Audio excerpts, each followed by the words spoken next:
Ya, mari kita awali dengan absen terlebih dahulu. Absen pertama Aminah, absen kedua Aisyah, absen ketiga Abdullah, hadir sana.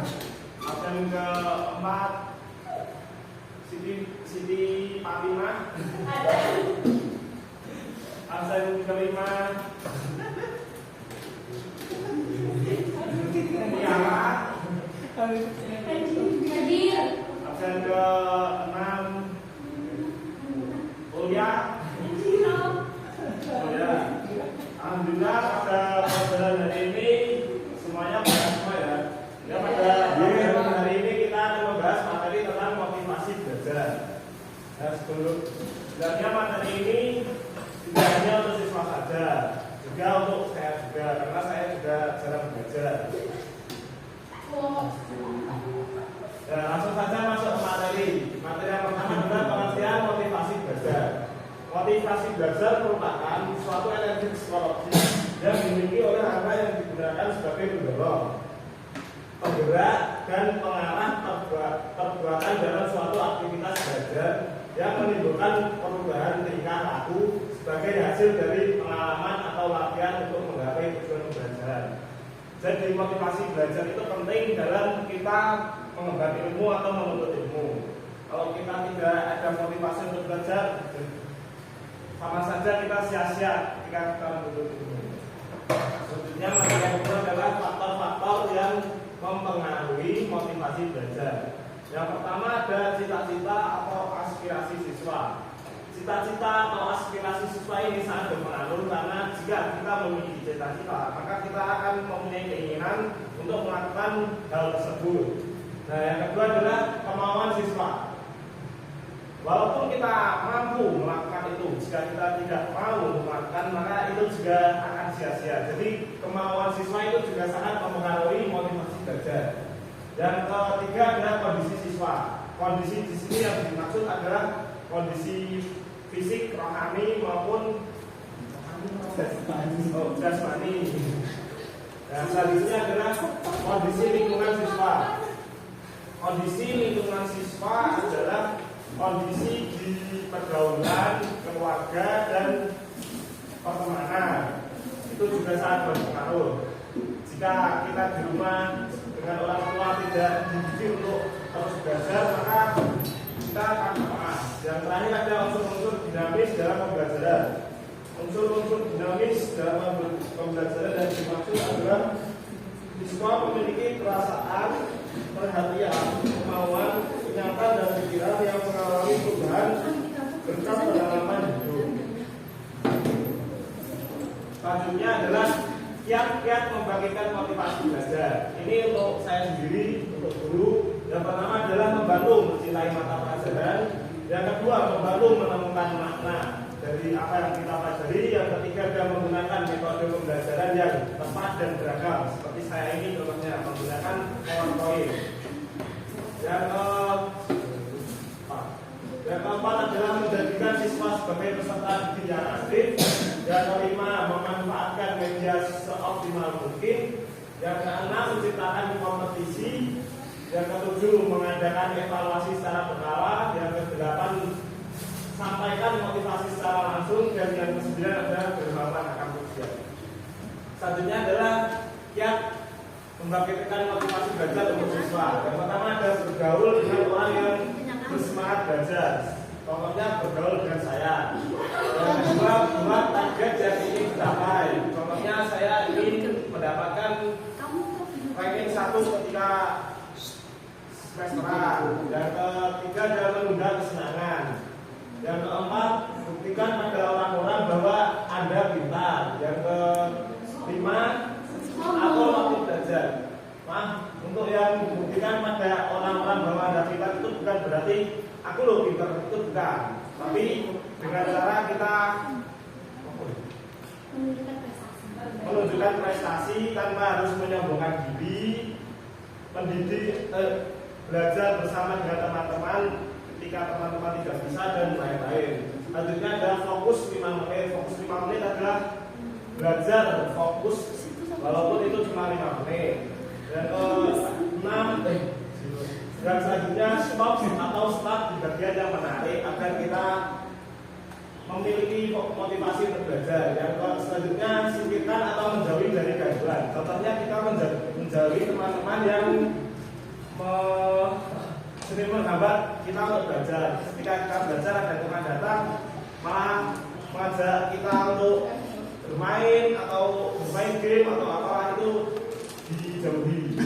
Selanjutnya ada buat sebuah reward atau hukuman. Hubungan apa tuh? Reward itu Reward itu penghargaan. buat sebuah reward atau hukuman. Reward di sini adalah contohnya ketika kita mendapatkan ranking 1 di kelas, maka kita akan menyatakan diri untuk kita bermain ke suatu tempat atau membelikan diri kita baju atau apalah. Nah, atau hukumannya jika kita menginginkan sesuatu dan kita tidak mendapatkannya, malah kita berada di bawah itu, maka kita harus menghukum diri kita sendiri dengan cara kita belajar lebih giat, lebih menambah waktu untuk belajar dan hal-hal positif lainnya. Selanjutnya adalah menanamkan kemauan atau niat yang tinggi untuk belajar. Itu maksudnya yaitu menanamkan kemauan atau niat yang tinggi untuk belajar. Dan materi sudah habis, terima kasih. Selanjutnya adalah tugas kelompok. Ini tugas individu saja, saya malas ngedit. Yang pertama, bagaimana pemahaman Anda kesan Anda tentang materi yang disampaikan guru BK. Ya, siapa yang ingin menjawab?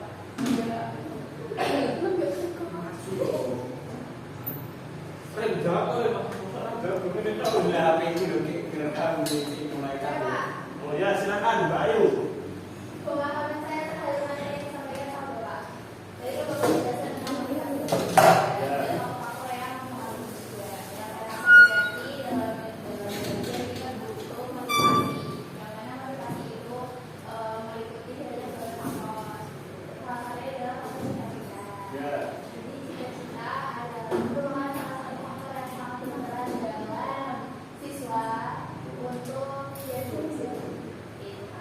Ya, terima kasih untuk Bayu atas jawaban yang telah diberikan. Selanjutnya ada soal kedua, analisis faktor internal dan faktor eksternal yang sudah disampaikan oleh guru BK. Jelaskan berdasarkan pengalaman Anda selama ini. Ya, silakan Mbak Ziva ingin menjawab soal nomor 2. Internal itu berdasarkan pengalaman ya. Ya. Seperti kan salah satunya yang disebutkan ini tuh keinginan sendiri. Ya, keinginan sendiri.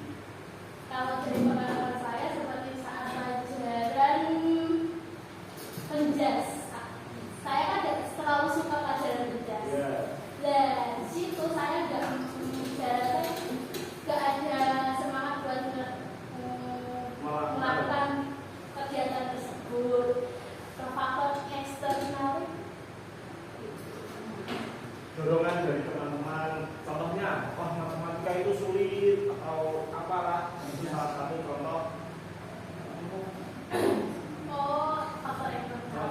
Faktor eksternal yang sudah disampaikan. Ya, terima kasih jawaban dari Mbak Ziva. Selanjutnya pertanyaan nomor 3, buatkan kesimpulan dari materi yang sudah disampaikan oleh guru BK. Ya, silakan Mbak Putri.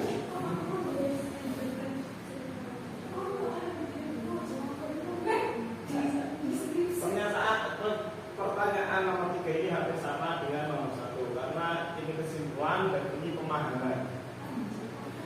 Jadi kalau kita menyimak itu pasti mudah untuk menjelaskan karena ini materinya tentang motivasi belajar.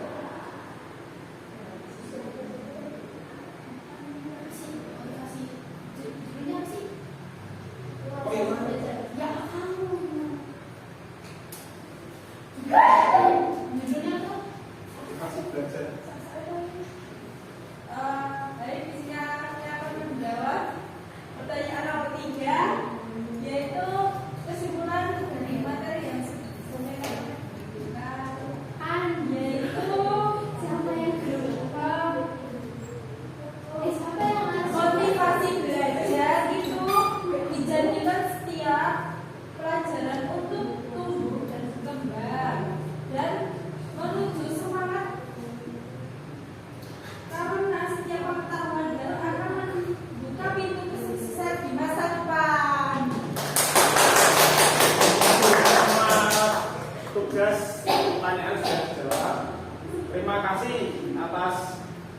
apresiasi murid-murid yang telah diberikan pada pelajaran saya. Marilah kita tutup pembelajaran pada siang hari ini dengan bacaan hamdalah bersama-sama. Alhamdulillahirabbil alamin. Ya, sekian pemaparan materi dari saya. Kurang lebihnya mohon maaf. Wassalamualaikum warahmatullahi wabarakatuh.